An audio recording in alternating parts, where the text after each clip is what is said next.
Hello friends, Mamun's কিচেনে তোমাদের সকলকে স্বাগত। দেখেই বুঝতে পারছো যে আজ কিসের রেসিপি নিয়ে হাজির হয়েছি। হ্যাঁ, আমার আজকের রেসিপি পুরভরা পটলের দোরমা। আর এই রকম পদ্ধতিতে পুরভরা পটলের দোরমা কিন্তু খেতে গরম ভাতের সাথে একেবারে অসাধারণ লাগে। তোমরা কিন্তু এইভাবে অবশ্যই একবার ট্রাই করে দেখতে পারো। তাহলে পুরো ভিডিওটা স্কিপ না করে দেখতে থাকো। আশা করছি তোমাদের অনেক অনেক ভালো লাগবে। আর ভালো লাগলে প্লিজ লাইক কমেন্ট শেয়ার করে দিও। আর যারা এখনও আমার চ্যানেলটিকে সাবস্ক্রাইব করোনি, প্লিজ চ্যানেলটিকে সাবস্ক্রাইব করে পাশে থেকো। তো দেখো, পুরভরা পটলের দোরমার জন্য প্রথমেই আমি এখানে পটল নিয়ে নিয়েছি 4টে। ভালো করে ধুয়ে এই যে এরকমভাবে আমি খোসাটাকে চেঁচে নিয়েছি।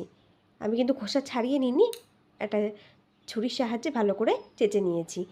তো প্রথমেই আমি এরকম একটা পটল নিয়ে নিলাম ছুরির সাহায্যে। এই যে প্রথমে মাথার দিক থেকে কিছুটা অংশ কেটে বাদ দিয়ে দিচ্ছি।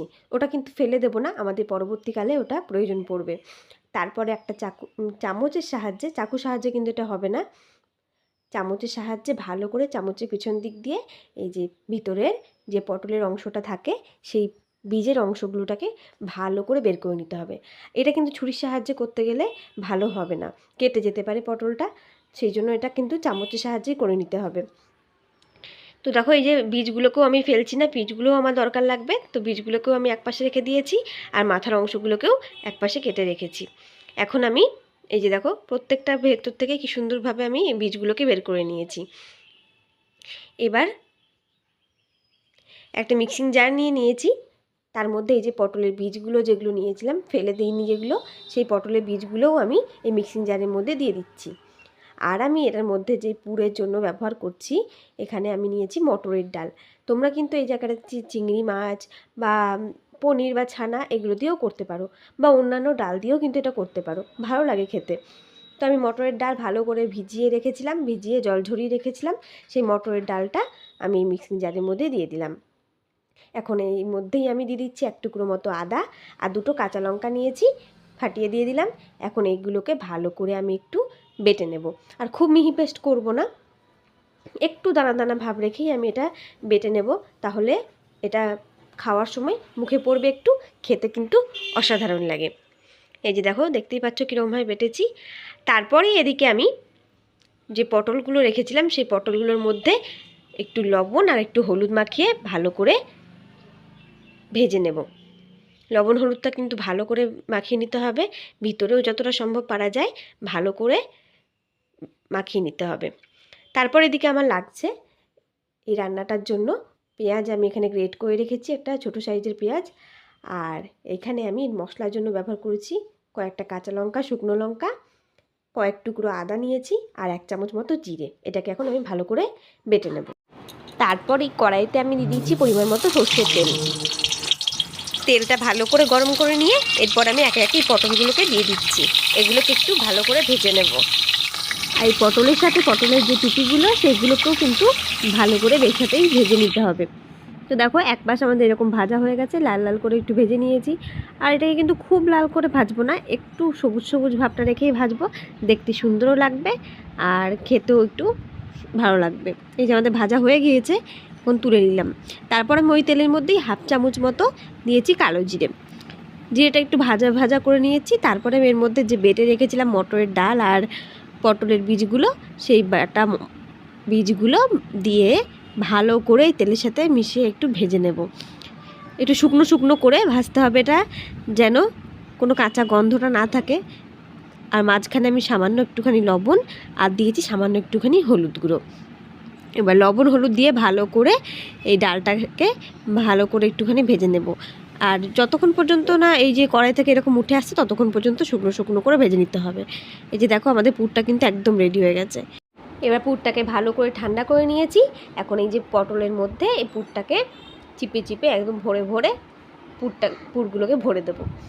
পুরটা যে যতটাই ভরা যাবে বেশি, তত কিন্তু এটা খেতে টেস্টি হবে। খেতে মুখে যখন দেয়া হবে, মুখের মধ্যে পুরটা পড়বে, খেতে কিন্তু অসাধারণ লাগে। তো এই দেখো, পুরটা ভরা হয়ে গিয়েছে। এবার যে টুপিগুলো ভেজে রেখেছিলাম সে একটা উপর থেকে দিয়ে এরকম আমি কাঠি নিয়ে নিয়েছি, ভালো করে কাঠিগুলো ধুয়েও নিয়েছি। এখন এই যে কাঠিগুলো উপর থেকে নিচ পর্যন্ত ভালো করে দিয়ে দিলাম।